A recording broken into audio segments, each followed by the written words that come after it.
हमने सारे सिस्टम को क्या है सीधा कर दिया, ठीक है। जो हम क्लास में पढ़ते थे डायरेक्ट वाला मेथड, पूरे सिस्टम को अगर हम सीधा कर दें तो ये कुछ इस तरह हो जाएगा कि एक है 6 kg का ब्लॉक, फिर ये 6 kg का ब्लॉक, नीचे हो जाएगा 3 kg का ब्लॉक, और फिर ये स्ट्रिंग, और यहाँ पर 1 kg का ब्लॉक। ठीक, ये हुआ ना सिस्टम, इसको हमने पूरा सीधा कर दिया।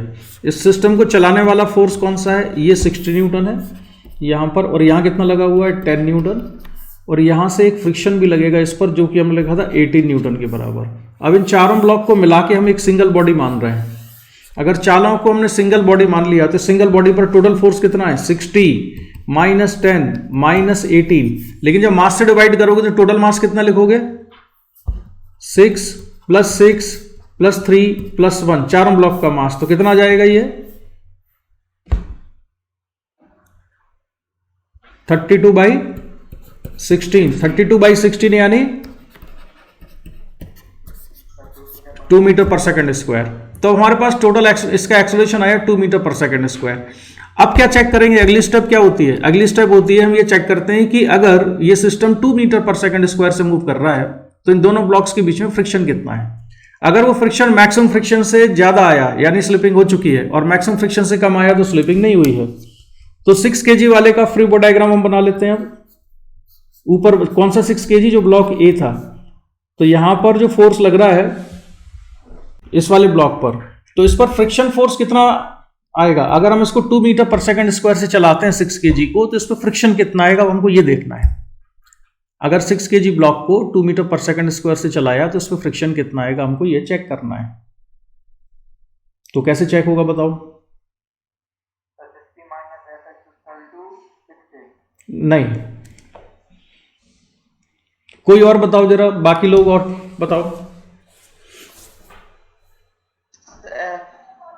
60 plus fx is equals to ma। हाँ देखो, अब ये ना क्वेश्चन देखो पार्ट 2 का क्वेश्चन है एक्सरसाइज का, तो इतना सिंपल सा नहीं होगा, इसमें तुम्हें दिमाग लगाना पड़ेगा थोड़ा।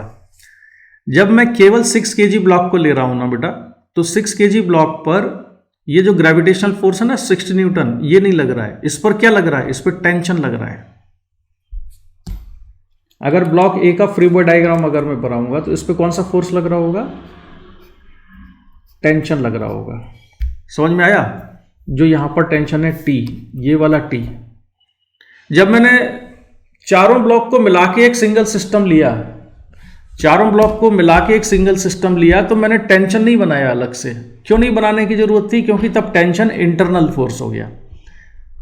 बात समझ में आई है। जब चारों ब्लॉक हमने एक साथ ले लिए तो जो आपस में स्ट्रिंग थी उन्होंने जो फोर्स लगाए वो इंटरनल फोर्स था, तो उसे बनाने की जरूरत नहीं थी। लेकिन अगर मैंने जब केवल ए ब्लॉक को ले रहा हूं तो केवल ए ब्लॉक पर 60 न्यूटन नहीं लगा हुआ है इस ब्लॉक का, इस पर तो टेंशन लगा हुआ है। तो पहले तो हमको टेंशन निकालना होगा। तो टेंशन कैसे निकाल सकते हैं, ये तो लॉज ऑफ मोशन में तुम परफेक्ट हो चुके हो कि इस पर नीचे लग रहा होगा 60 न्यूटन और ऊपर है टेंशन, तो न्यूटन सेकंड लॉ से इक्वेशन लिख दें तो ये हो जाएगा 60 minus t equal to mass 6 into acceleration 2। तो टेंशन कितना आया 60 माइनस 12 42 न्यूटन। तो टेंशन आ रहा है 42 न्यूटन, ठीक है। अच्छा, तो अब मैंने ब्लॉक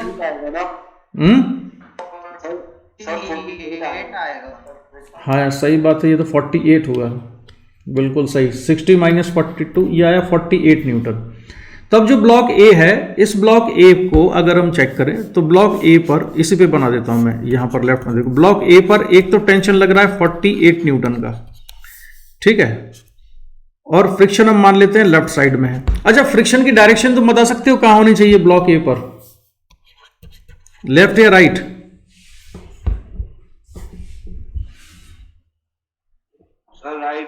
राइट क्यों होना, तुम्हारा आंसर सही है लेकिन एक्सप्लेन कर दो तो मजा आ जाएगी। राइट में क्या होना चाहिए?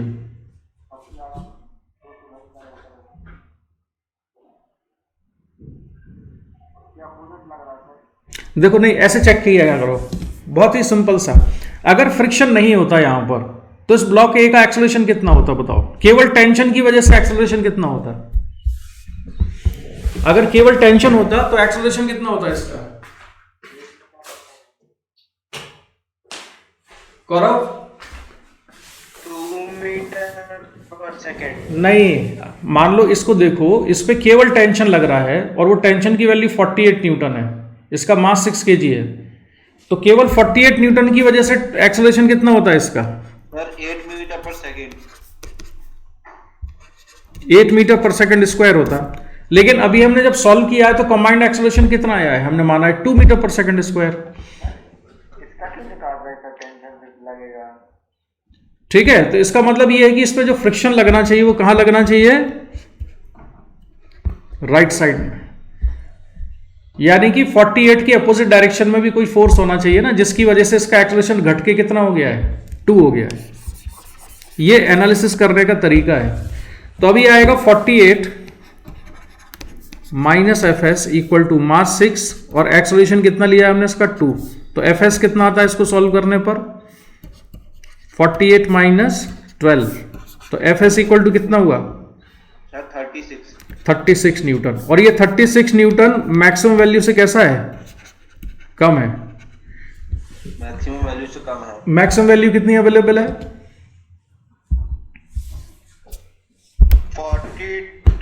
42 था। मैक्सिमम वैल्यू 42 थी, अभी 36 आई, यानी कि स्लिपिंग नहीं हो रही है दोनों के बीच में। तो दोनों ब्लॉक्स के बीच में अगर स्लिपिंग नहीं हो रही है तो उनका एक्सेलरेशन कैसा है? कॉमन एक्सेलरेशन है, और उसकी वैल्यू कितनी है? 2 के बराबर है। तो अब हमारे दोनों आंसर आ गए। टेंशन कितना आया लेफ्ट साइड वाली स्ट्रिंग में? 48 न्यूटन। अच्छा, अगर राइट साइड वाली स्ट्रिंग में टेंशन निकालना हो यहां पर, तो यहां टेंशन कितना आएगा? यहां पर 10 न्यूटन और यहां पर टेंशन टी डैश मान लेते हैं, तो इक्वेशन हो जाएगी t dash minus 10 equal to mass 1 और एक्सेलरेशन 2, तो टी डैश आएगा 12 न्यूटन। Very good. अब इसके चारों ऑप्शन चेक कर लो, कौन सा सही है कौन सा गलत है। Magnitude of acceleration of system is 2 metre पर second square and there is no slipping between block A and B, तो ए सही है। B, the magnitude of friction force between block A and block B is 42 newton, क्या ये सही है? नहीं, गलत है। ए और बी के बीच में फ्रिक्शन कितना आया है? 36 आया है, तो ये बी गलत है। C, acceleration of block C is 1 metre पर सेकंड स्क्वायर डाउनवर्ड्स, ये भी गलत है। नहीं, हाँ गलत है, क्योंकि 2 मीटर पर सेकंड स्क्वायर डाउनवर्ड्स है। D, tension in the string connecting block b and d, b और डी, बी ब्लॉक कौन सा था यार? नीचे वाला, और डी कौन सा? राइट साइड वाला, 12 न्यूटन, तो ये सही है। अभी जो टेंशन हमने निकाला ये 12 न्यूटन है। अगर यहाँ टेंशन पूछते तो यहाँ टेंशन कितना आया था? 48 न्यूटन। तो बढ़िया सवाल है ये, हल्का फुल्का सवाल नहीं है। इसमें देखो, जब भी कंफ्यूजन हो ना तो हमें क्या करना चाहिए बताओ? अप्रोच बताओ, बेसिक अप्रोच क्या है किसी भी क्वेश्चन को सॉल्व? वर्टिकल में ले लेना चाहिए। नहीं, पहले हम ये मान लेंगे कि suppose there is no slipping, पहले हम ये मान लेंगे कि स्लिपिंग नहीं हो रही है। कॉमन एक्सेलरेशन निकालना है। हाँ, फिर क्या करेंगे? उसके बाद फिर अगली स्टेप क्या होती है? मैक्सिमम देखना होता है। नहीं, देखो भूल गए यार, अभी बताया। फाइंडिंग एक्सेलरेशन, तो हमने मान लिया कि स्लिपिंग नहीं है। कॉमन एक्सेलरेशन कितना आएगा? कॉमन एक्सेलरेशन आया था, फिर से रिपीट करता हूं, 60 माइनस 10, और यहां पे जो फ्रिक्शन लग रहा था वो 18 न्यूटन था, minus 18 divided by total mass कितना आया था? 16, तो एक्सेलरेशन आ गया 2 मीटर पर सेकंड स्क्वायर। तो कॉमन एक्सेलरेशन निकालने से थोड़ी पता चल जाता है स्लिपिंग हो रही है कि नहीं। अब क्या करना पड़ेगा नेक्स्ट? अब हमको चेक करना पड़ेगा इन दोनों के बीच में फ्रिक्शन कितना है, 6 और 3 के बीच में। अब ये जो क्वेश्चन है ये बाकी क्वेश्चन से अलग इसलिए है, जो कि तुमको समझ में नहीं आ रहा होगा, कि अब तुम जब 6 kg का फ्री बॉडी डायग्राम बनाओगे ना, तो इसमें तुम्हें टेंशन लेना पड़ेगा, इसमें 60 kg नहीं लेंगे। अगर ब्लॉक ए का फ्री बॉडी डायग्राम बनाते हो तो तुम्हें यहां पे टेंशन लेना पड़ेगा, यहां बनाना पड़ेगा फ्रिक्शन, तो ये हो जाएगा t minus f s equal to 6 into acceleration 2, ठीक है। और टेंशन की वैल्यू कैसे निकालेंगे हम? यहाँ पर टेंशन हम ऐसे निकालेंगे कि 60 kg यहाँ लग रहा था, टेंशन टी ऊपर लग रहा था, तो 60 minus t equal to 6 into 2 के बराबर, तो टी इक्वल टू कितना आ गया? 48 न्यूटन। तो यहाँ पर हमने लिखा 48 minus f s equal to 12, तो एफ एस कितना आया? 36। Fx 36 आ गया, ये मैक्सिमम फ्रिक्शन से कम है। मैक्सिमम फ्रिक्शन कितना अवेलेबल था दोनों के बीच में? 42 न्यूटन। यहाँ 42 न्यूटन अवेलेबल था मैक्सिमम, तो यानी कि स्लिपिंग नहीं हो रही है। अगर स्लिपिंग नहीं हो रही है तो whole system is accelerating with same acceleration 2 metre पर सेकंड स्क्वायर। अब क्लियर हुआ? सर हाँ गौरव, तुमको समझ में आ गया? सॉल्व नहीं करना आया मुझे समझ में। सर आ गया समझ में। किसको नहीं आया? अर्पित को। हाँ अर्पित, क्या पूछ रहे हो? वाला क्वेश्चन अभी सब करना है कि क्या आवाज साफ नहीं आ रहा अर्पित, दोबारा बोलो, क्या कह रहे हो? सर मेरे को आ गया समझ। तो फिर ये गौरव क्यों कह रहा है कि अर्पित को नहीं आया समझ? सर वो बता रहे। तुमको आवाज आ रही है? Yes sir. हाँ तो जरा जल्दी से बताओ, अप्रोच बताओ कैसे सॉल्व करते हैं क्वेश्चन को। सर पहले सबको एक सिस्टम मान लेंगे, फिर उनका एक्सेलरेशन फाइंड करेंगे, फिर उन दोनों के बीच का जो दो बॉडीज बॉक्सेस हैं उन दोनों के बीच का करेंगे मैक्सिमम, और फिर वो जो एक्सेलरेशन हो रहा था 2 मीटर पर सेकंड से, उससे फिर फ्रिक्शन निकालेंगे। अगर कम है तो इसका मतलब वो दोनों एक साथ मूव कर रहे हैं, और ज्यादा आ रहेगा तो इसका मतलब वो दोनों क्या कहते हैं, स्लिपिंग हो गई। वेरी गुड, सही समझ गया तुम्हारी पूरी बात। लेकिन ये केवल इस वाले सवाल की बात नहीं कर रहा हूं कि केवल इस वाले सवाल में ऐसा करना है। जब भी दो ब्लॉक एक दूसरे के ऊपर रखे हो और हमको स्लिपिंग चेक करनी हो तो सभी को सॉल्व करना का स्टैंडर्ड प्रोसीजर यही है। वैसे इसमें कोएफिशिएंट ऑफ फ्रिक्शन की जरूरत है नहीं। समझ में आ रहा है? नहीं आ रहा है? तो पूरा घूम गया सर, दिमाग घूम गया। चलो फिर से फ्री बॉडी डायग्राम बना देते हैं इसका। यहां पर कौन सा फोर्स लग रहा है? mg sin 30 degree. यहां पर कौन सा लग रहा है? फ्रिक्शन। यहां पर लग रहा है mg 30 और ये है नॉर्मल रिएक्शन। ठीक है, इसमें देखो अगर ब्लॉक स्टेशनरी है, मूव नहीं कर रहा है, तो mg sin 30 और f के ये दोनों कैसे होने चाहिए? इक्वल होने चाहिए।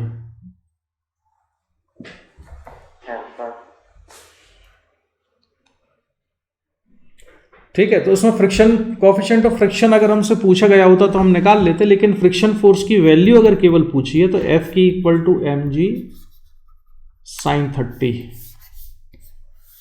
ये होगा।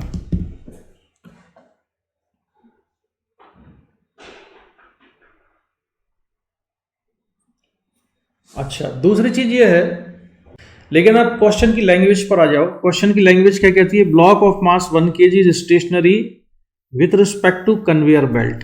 अब असली सवाल सॉल्व करना हम शुरू करेंगे। अभी तो हमने ये किया कि अगर ये ग्राउंड के रिलेटिव रेस्ट में होता, अगर ये कन्वेयर बेल्ट के रिलेटिव रेस्ट में है, इसका क्या मतलब है कि तुम यहां पर बैठे हुए हो कन्वेयर बेल्ट पर और ब्लॉक तुमको कैसा दिख रहा है? रेस्ट में दिख रहा है। ठीक है, yes sir. A block of mass 1 kg is stationary with respect to conveyor belt that is accelerating with 1 meter per second square upwards। तो एक्सेलरेशन 1 मीटर पर सेकंड स्क्वायर किसका है? कन्वेयर बेल्ट का है। यानी कि ये जो ब्लॉक है ये ग्राउंड के रिलेटिव कैसा है? रेस्ट में है कि मूव कर रहा है? अब रेस्ट में। मेरी बात सुनना ध्यान से। ये जो है ब्लॉक, जो आदमी यहां पर है, इस आदमी को ये ब्लॉक रेस्ट में दिख रहा है कि मूव करता हुआ दिख रहा है? सर रेस्ट में।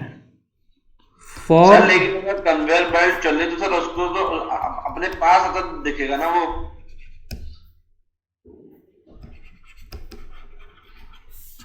ये आदमी भी तो कन्वेयर बेल्ट के साथ साथ जा रहा है ना, ये ब्लॉक भी कन्वेयर बेल्ट के साथ साथ जा रहा है।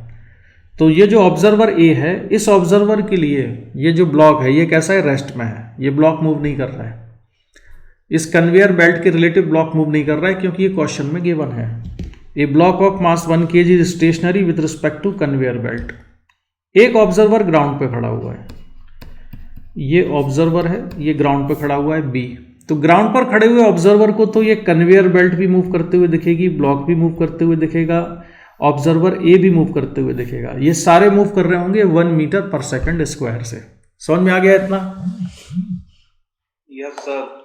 क्वेश्चन की लैंग्वेज ये कहती है कि जो ब्लॉक है कन्वेयर बेल्ट के रिलेटिव रेस्ट में है, कन्वेयर बेल्ट के रिलेटिव रेस्ट में है, यानी जो ऑब्जर्वर कन्वेयर बेल्ट पे खड़ा हुआ है वो कन्वेयर बेल्ट के साथ फिक्स्ड है, इस ऑब्जर्वर के रिलेटिव ये ब्लॉक रेस्ट में है, यानी कि कन्वेयर बेल्ट का, ब्लॉक का और इस ऑब्जर्वर का, इन तीनों का एक्सेलरेशन सेम है और वो 1 मीटर पर सेकंड स्क्वायर के बराबर है।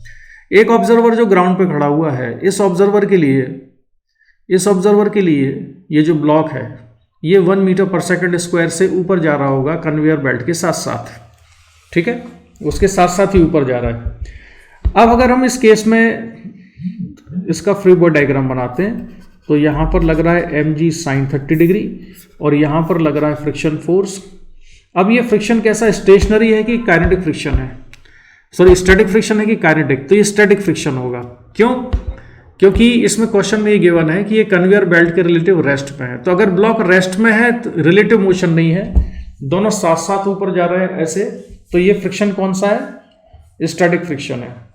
अब ग्राउंड के रिलेटिव अगर मैं इसकी इक्वेशन बनाऊं तो इसकी इक्वेशन हम लिखेंगे Fs minus mg sin 30 equal to mass into acceleration, mass 1 kg और एक्सेलरेशन भी कितना है? 1 है। तो Fs इक्वल टू आ जाएगा mg sin 30 plus 1, friction force की वैल्यू आएगी, मास कितना है? 1, g को हम ले लेते हैं 10, sin 30 की वैल्यू 1/2 प्लस 1, तो Fs इक्वल टू आ जाएगा 6 न्यूटन। तो फ्रिक्शन फोर्स की वैल्यू आई 6 न्यूटन। अब अगर हमने क्वेश्चन में जो सिचुएशन दी है, अगर वो सिचुएशन ली तो ये ब्लॉक मूव कर रहा है कन्वेयर बेल्ट के साथ साथ और उसको फ्रिक्शन कितना आएगा? 6 न्यूटन के बराबर। और नॉर्मल रिएक्शन तो खैर इस केस में भी उतनी आएगी जितनी पहले आई थी। n इज इक्वल टू हो जाएगा mg cos 30, mg cos 30 कितना होगा? 1 इंटू जी की वैल्यू 10, cos 30 हो गया √3/2, तो ये होगा 5√3। ठीक है, तो फ्रिक्शन है 6 न्यूटन और नॉर्मल रिएक्शन 5√3 है। अगर टोटल कॉन्टैक्ट फोर्स निकालें तो उसका रिजल्टेंट आएगा, फ्रिक्शन फोर्स है 6 न्यूटन तो 6 का स्क्वायर प्लस 5√3 का स्क्वायर, तो अभी ये होगा √36 प्लस 75। √36 प्लस 75 कितना हो जाएगा? 111।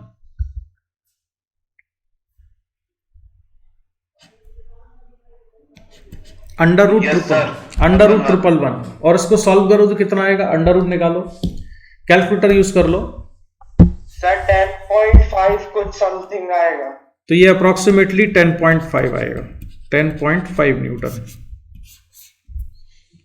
ठीक है, तो ये अब हम चेक कर लेते हैं इस पर्टिकुलर क्वेश्चन के क्या क्या आंसर हैं।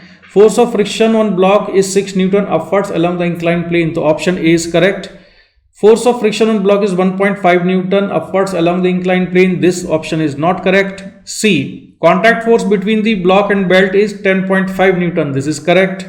And D. Contact force between block and belt is 5√3. This is wrong. So A and C.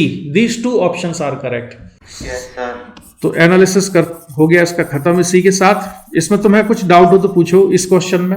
मैंने पहले भी कहा कि हम लोग जो क्वेश्चन सॉल्व करते हैं ना यार, क्वेश्चन सॉल्व करने का पर्पस केवल आंसर निकालना नहीं होता है, उसका पर्पस होता है कि हम कॉन्सेप्ट को ढंग से समझ जाएं पूरी तरह से। तो कॉन्सेप्चुअली अगर कोई डाउट है इन दोनों क्वेश्चंस में भी तो कुछ रह गया हो तो बताओ, तभी तो हमने इसमें इतना टाइम दिया, नहीं तो इन 2 क्वेश्चन को फटाफट सॉल्व करके आगे बढ़ जाते हैं। नो सर, नहीं है। अच्छा, सर्कुलर मोशन की क्लास ले लूं क्या तुम लोगों की? Yes sir, yes sir. यहाँ खाली बैठे कुछ काम नहीं है। ठीक है, तो अभी नहीं करवाता हूं, मैं उसको इन्फॉर्म करूंगा जिस सभी लोगों को सर्कुलर मोशन की मैं क्लास ही रखता हूं, कल रखूंगा नहीं तो। ठीक है, okay sir, okay. Happy Dhanteras sir. Okay, चलो भाई, bye bye. Happy Dhanteras sir. Thank you, सभी लोगों को भी हैप्पी धनतेरस।